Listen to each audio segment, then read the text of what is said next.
derrota é rodada ruim, certo? Mais ou menos. Se a gente considerar que o Fluminense permanece no G4, independente do resultado dessa segunda-feira de Cruzeiro e Cuiabá, não dá pra dizer que a rodada foi ruim. Pelo contrário, é até aquele inverso. A rodada foi boa, só faltou o Fluminense ganhar. Eu sou Gabriel Amaral, sou jornalista de formação, sou tricolor de coração e estamos aqui para mais um resumão da rodada, hoje patrocinado pela Betano. Betano é a casa de aposta que patrocina aqui o Raiz Tricolor e que patrocina o Fluminense também. Por acaso não estou com uma camisa que tem um Betano aqui embaixo, mas você pode vir aqui embaixo no link fixado para fazer o seu cadastro. Se você for maior de 18 anos, vai lá, se cadastra usando o cupom Raiz Tricolor, você ganha um bônus de R$5. Tá? Detalhe, no final desse vídeo aqui, eu vou fazer uma aposta múltipla aí baseado na próxima rodada do Campeonato Brasileiro. Beleza? Vamos lá, tá? O resumão, você já conhece o resumão da rodada, a gente fala de todos os outros jogos, exceto o do Fluminense, e analisa resultados bons, ruins pro Fluminense. Óbvio, tá muito cedo ainda no campeonato. E outra, eu não esperei o jogo do Cruzeiro e Cuiabá, porque na terça eu viajo pra Bolívia, e obviamente, né, eu já falei, jogo de segunda-feira ele é, a não ser que seja, nossa, desesperador e tal, normalmente ele vai ser solenemente ignorado. O Botafogo ganhou da gente, segue na liderança do Brasileirão. Na outra ponta da tabela, a gente segue vendo o Coritiba como lanterna. E vamos jogo a jogo agora. A gente começa ainda pelo sábado, o jogo que abriu a rodada, Bahia 1, Goiás 1, Everaldo, aquele atacante, ex-Chape, abriu o placar pro Bahia, e o Bruno Melo, lateral esquerdo, ex-Fortaleza, de falta, empatou pro Goiás. Um jogo morno, eu revi parte desse jogo, assim, enfim, o Bahia, ele tem qualidade, ele tem uma organização ofensiva, tem até boas peças. O Biel, por exemplo, tá jogando bem lá no Bahia. Nossa, perdemos o Biel. Não, a situação do Biel, primeiro, pra começar, que a gente vendeu ele por R$10 milhões, ficou com 7 milhões, se não me engano, desses 10 milhões. É um bom dinheiro, né, pra se vender um jogador. Obviamente pro mercado interno.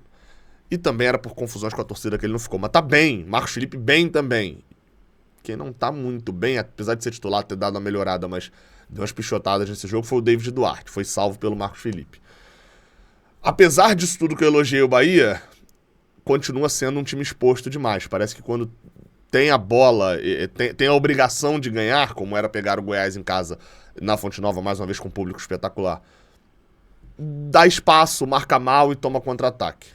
Enfim, um jogo que expôs, eu acho que o pior e o melhor do Bahia no Brasileirão. Não à toa, o Bahia ocupa a 13ª posição com 7 pontos em 7 jogos.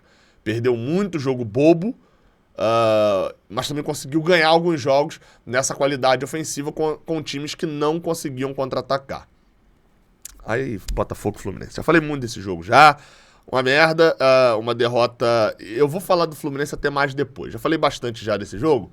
Então eu vou comparar o Fluminense até numa outra situação, que é a disso. Só antes de falar do Botafogo. Tem mais ponto do que juízo, tá? Na cabeça do torcedor do Botafogo. Isso é fato. Mas eu acho que a gente já pode configurar de que o Botafogo, ele assim, vamos lá, né? Aqueles palpites cedo demais, tem muito campeonato, ok. O Botafogo também tá em 3 competições, né? Tem a Sul-Americana e tem a Copa do Brasil ainda. Mas eu acho que já é factível a gente falar de Botafogo na Libertadores do ano que vem já. Gabriel, não, mas o Botafogo é óbvio, o Botafogo tava competindo. Não tô falando de competir ou de qual era o projeto, não. Eu tô falando de realidade. O Botafogo tá bem perto, acredito eu, de chegar a uma pontuação de Libertadores no ano que vem. Tem 18 pontos em 21, só pra vocês entenderem. Na média, um time precisa de 50% dos pontos para poder estar na Libertadores do ano seguinte. Isso vai dar um total de 19 vitórias, 57 pontos. O Botafogo tem 18, assim, é uma pontuação muito alta que mesmo se cair o nível, cair o ritmo, tá se credenciando aí já pra uma vaga. Acho que título, de fato, uma hora vai faltar o gás pro Botafogo. E aí é onde eu acho que o Palmeiras nada de braçada. Mas voltando aqui, São Paulo. Cara, o Dorival Júnior simplesmente deu um jeito na equipe do São Paulo. E deu um jeito... Calma aí, abriu outra guia aqui, abriu na frente do negócio. E deu um jeito... não só um jeito tático no time, né? Mas parece que tecnicamente também. O time de São Paulo não perdeu ainda sob o comando do Dorival Júnior. 4-2 em cima do Vasco. Tomou um susto, né? Como tá escrito, São Paulo leva susto, mas se impõe no Vasco. Se impõe no Morumbi e vence o Vasco. Tricolor dá salto na tabela, segue invicto com o Dorival. Cruz Maltino está a 6 jogos sem vencer e pode entrar no Z4. Emoção até o fim. Cara, que doideira assim foi esse jogo. Tava 2-2 com... Na verdade tava 2-1, o Vasco empatou 2-2 com 38 no segundo tempo. O São Paulo foi buscar mais 2 e poderia ter feito o quinto, ainda num golaço que seria de Caio Paulista, que o goleiro defendeu. Vamos lá, assim... São Paulo, o Vasco tomou muitos contra-ataques, está provado que o Vasco não sabe atacar, tem dificuldade para atacar, e que o São Paulo não é isso tudo. Gabriel, o que você quer dizer que o São Paulo não é isso tudo? O São Paulo não é o time que está invicto com o Dorival. São 9 jogos, fui conferir aqui, 9 jogos, 5 vitórias e 4 empates. 3 vitórias, 3 empates no Brasileirão, 1 empate na Sula e 2 vitórias na Copa do Brasil. O São Paulo não é esse time. Agora, a gente tem que destacar, é um time que sofre pouquíssimos gols. Sofreu 2 nesse jogo? Beleza, mas sofre pouquíssimos gols. E contra-atacou muito bem. O gol e o Marcos Paulo tá jogando, hein? Tá jogando. Caleri no gol do Caleri, jogadaça do Marcos Paulo do Luciano. Caleri e Rodrigo Nestor, Galaz e Barros empataram, depois o Beraldo e o Juan fizeram o 4-2 pro São Paulo, que deu um salto realmente na tabela, como tá falado ali. Já habita a parte de cima. Com o Dorival, o São Paulo já entra nessa questãozinha aí de vaga na Libertadores também. Red Bull Bragantino, como sempre, fazendo o jogo mais desinteressante da rodada. Esse daqui eu não vi praticamente nada. Vence pelo Brasileirão e encerra a sequência sem vitórias. O Bragantino vinha na sequência ruim, né? Tanto que habitava a parte de baixo da tabela. Você vê, ó, com a vitória foi a 12º com 10 pontos. Sem a vitória teria a mesma pontuação do Goiás. Eduardo Sacha e Thiago Borbas marcaram os gols da partida. O Sacha fez o gol logo no início, né? Enfim, vitória, 3 pontos conquistados. Mais de 1 mês e 6 jogos depois, finalmente o torcedor do Massa Bruta voltou a sentir o gostinho de vencer. Eduardo Sacha desviou o chute de Lucas Evangelista, abriu o placar aos 16 minutos. E aí o segundo gol veio já na reta final. Mosqueira fez linda jogada. Enfim, público sempre altíssimo, né? Lá em Bragança Paulista, 3.700 pessoas. E o Red Bull Bragantino vai sobrevivendo, né? Acho que o Atlético Paranaense jogou com titular nesse jogo. Kelvin, Zé Ivaldo, Madison, Hugo Mouro, Fernandinho entra depois. Acho que poupou a galera, né? Alex Santana, Canobi entrou depois, Vitor Roque entrou depois. Poupou parte do time, poupou boa parte do time o Paulo Turra, né? E perdeu. O Atlético Paranaense tá em 7º, era um dos que, se tivesse vencido o jogo, teria ultrapassado a gente, né? Você vê que, assim, o Fluminense não perdeu posição nessa rodada, pode perder pro Cruzeiro, o jogo nessa segunda-feira, mas estaria no G4 ainda, mas na próxima rodada também tem Atlético Mineiro com 13, Flamengo com 12, Atlético Paranaense com 12, São Paulo com 12, Santos com 11, Grêmio com 11, que podem passar o Fluminense, e o Fortaleza não passa pelo número de vitórias, né?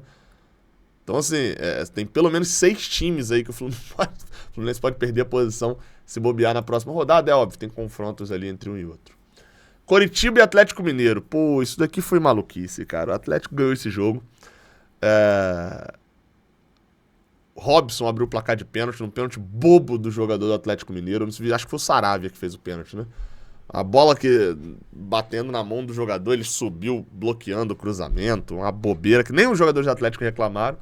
Robson, o famoso Cabo Daciolo, né? Se você não conhece, pesquisa aí, Robson Coritiba. Parece muito com o Cabo Daciolo. Abriu o placar de pênalti. Aí depois, obviamente, o Atlético foi pra cima. O time do Coritiba não é um time bom. Não é.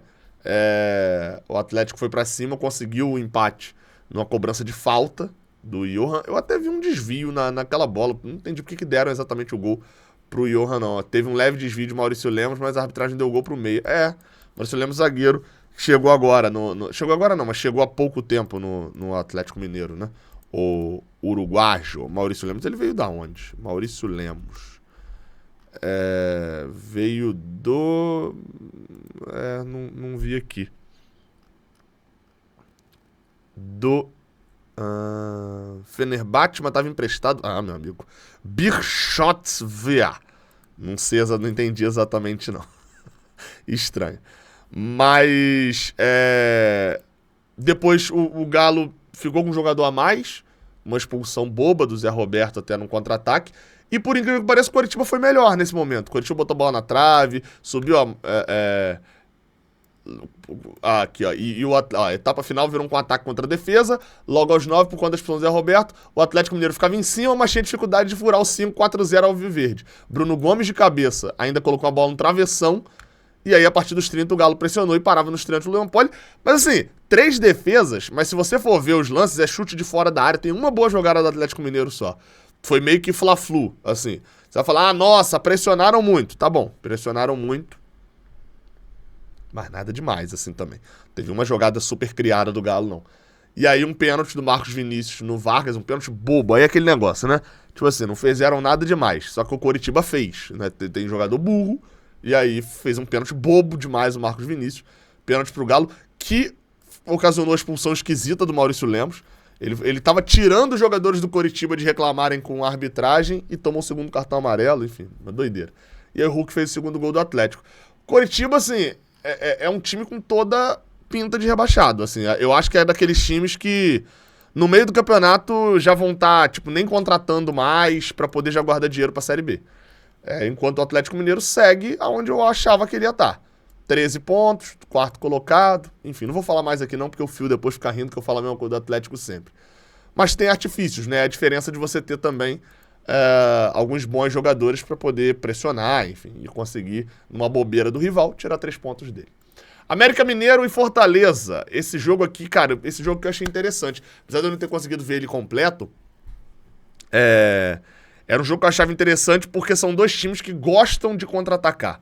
E quando dois times gostam de contra-atacar, você espera o quê? Que os dois times fiquem parados na sua defesa e a bola fica parada no meio de campo. Só que a América Mineiro abriu o placar com 1 minuto. Breno fez o gol, um volante vindo de trás, num contra-ataque, inclusive. E eu acho que o Fortaleza, lembra quando eu falei que ia falar do Fluminense um pouco mais à frente? Eu acho que tá acontecendo com o Fortaleza algo que também tá acontecendo com o Fluminense. A sequência de jogos tá cobrando um preço. Você não vê o time titular do Fortaleza rendendo na mesma altura física. E aí, enfim, aqui não cita muita coisa da tática do jogo, etc. A partir daí o Mancini recuou, entregou a bola pro Fortaleza, que chegou em empate com o Pochettino. No primeiro tempo, o golaço do Felipe Azevedo, segundo, hein? Assim, me pareceu que o América Mineiro, que também tá numa sequência de jogos, é importante dizer, quase todos os times da Série A são, sei lá, uns 13, 14 times da Série A estão jogando 3 competições, tá? Talvez uns 12 estejam jogando 3 competições. E a maioria com viagem internacional. Então assim, são times cansados, mas o América Mineiro trucidou fisicamente, amassou, destruiu fisicamente a equipe do Fortaleza. Até o momento em que o Fortaleza, já perdendo por 2-1, coloca os reservas. Só que assim, o titular do Fortaleza não é espetacular. E o reserva também não. Então assim, ele consegue manter um pouco o nível, que é o que o Fluminense não tem. O titular do Fluminense é espetacular. E os reservas não. Então você tem um decréscimo de nível muito grande quando você começa a trocar muitas peças, que é o caso das lesões. Fortaleza, por exemplo, trocou o Caleb pelo Pikachu. O Caleb vinha jogando muito bem, mas é o Iago Pikachu. Bota no ataque Guilherme e Silvio Romero, que não são espetaculares. Mas o Moisés e o Lucero também não são. São jogadores operários. Então assim, Fortaleza ainda tentou, não conseguiu contra-atacar, nem criar muita chance exatamente ali. O Pazinato defendeu, mas uma outra bola. Assim, sendo sincerão mesmo, um jogo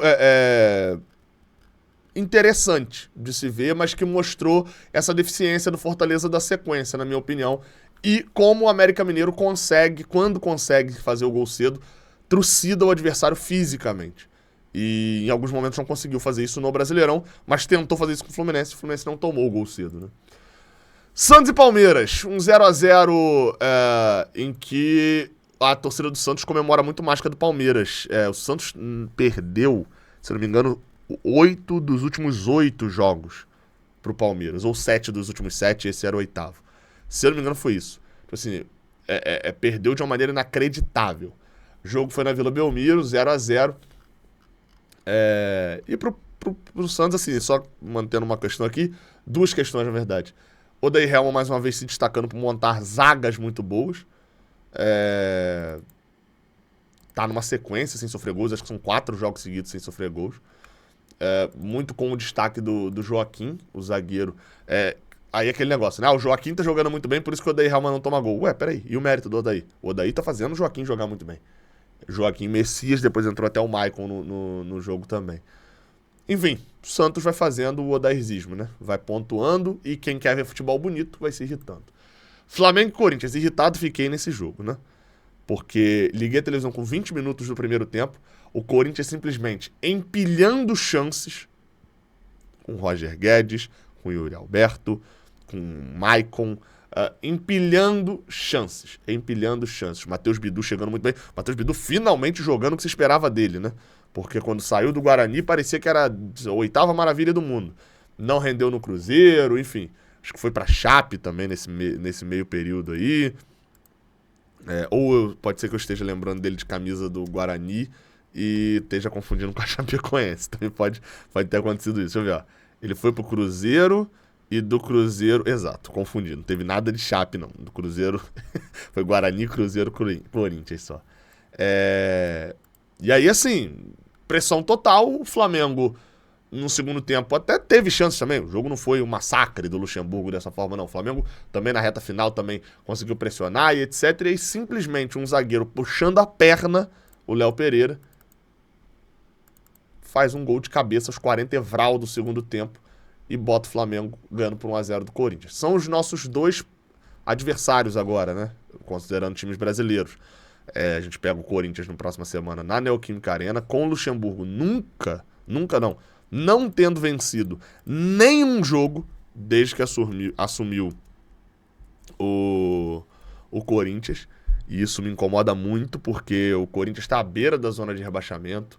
Tá numa situação... Aliás, o Corinthians tá na zona de rebaixamento. Quem tá na beira é o Vasco. Tá na zona de rebaixamento.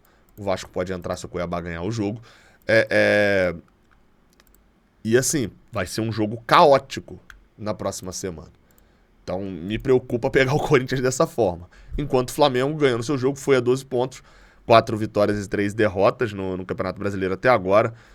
Tá a 1 ponto do Fluminense, né? E, enfim, consegue mais uma semana de tranquilidade para lidar com os problemas que pode ter, né? Pedro, por exemplo, tá de volta pro jogo de volta da Copa do Brasil. E para fechar, Grenal, 3-1 Grêmio. Que golaço do Luís Soares, hein? Que golaço. Soares tá vivendo como nunca, cara.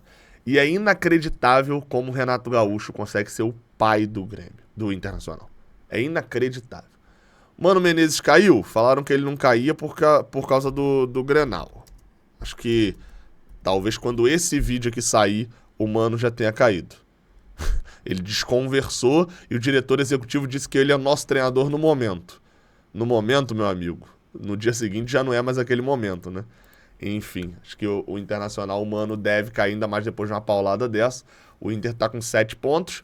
Na Libertadores tá no bambo, ali, brigando por classificação ainda. Na Copa do Brasil, contra o América Mineiro, largou mal. Então, assim... Mano Menezes, será que dura muito? Mas vão atrás de quem? Celso, @hotmail? Não sei, né? Fato é, a tabela tá aí. Próxima rodada eu prometi que mostraria uma sequenciazinha de apostas, né, que eu fiz lá na Betano, uma combinada. E tá aí, ó. Esse é aquele X2, X1 é a chance dupla. Ou seja, Flamengo e Cruzeiro. Se der Flamengo ou se der Cruzeiro ou empate, eu ganho a aposta. Então, ó, fiz uma múltipla, que é quando você bota várias apostas juntas. Cruzeiro ou empate, Cuiabá ou empate, tô descrente no Coritiba, Palmeiras ou empate, olha eu indo contra o Atlético Mineiro mais uma vez, e Santos ou empate contra o Red Bull Bragantino. O odairzismo vai dar, se botar R$50 nessa sequência aí, volta quase 500, ou arriscar numa dessa, vai que, né? Vai que. Próxima rodada também tem a visita do Fluminense à Neoquímica Arena, o Flamengo jogando em casa contra o Cruzeiro. Já sei, Fortaleza e Vasco no Castelão. Tem vários outros jogos também ao longo da rodada. O líder, Botafogo, joga em casa contra o América Mineiro, mas no meio de semana ainda tem Libertadores e Copa Sul-Americana, que pode mudar também muita coisa, a visão da galera. Beleza? Mais um resumão da rodada. Uma rodada que não foi boa, porque o Fluminense não ganhou. Porque no final das contas, ó, mostrando a tabela aqui, se o Fluminense ganha a sua partida, ele não só era líder do Campeonato Brasileiro, porque o Botafogo teria 15, junto com o Palmeiras e o Fluminense teria 16, como ainda teria uma uma certa gordurinha de 1 ponto. Nem estaria empatado com a galera, não. No final dos contos, a rodada foi boa, porque ninguém passa o Fluminense tirando o Cruzeiro, a possibilidade dele vencer o Cuiabá. Mas a gente não ganhou, né? Tem que ir buscar ponto agora nessa sequência até a parada da data FIFA. Com Corinthians fora, Red Bull em casa e Goiás fora. É pro Fluminense sair desses 3 jogos sem perder nenhum deles. Tamo junto, até a próxima. Valeu.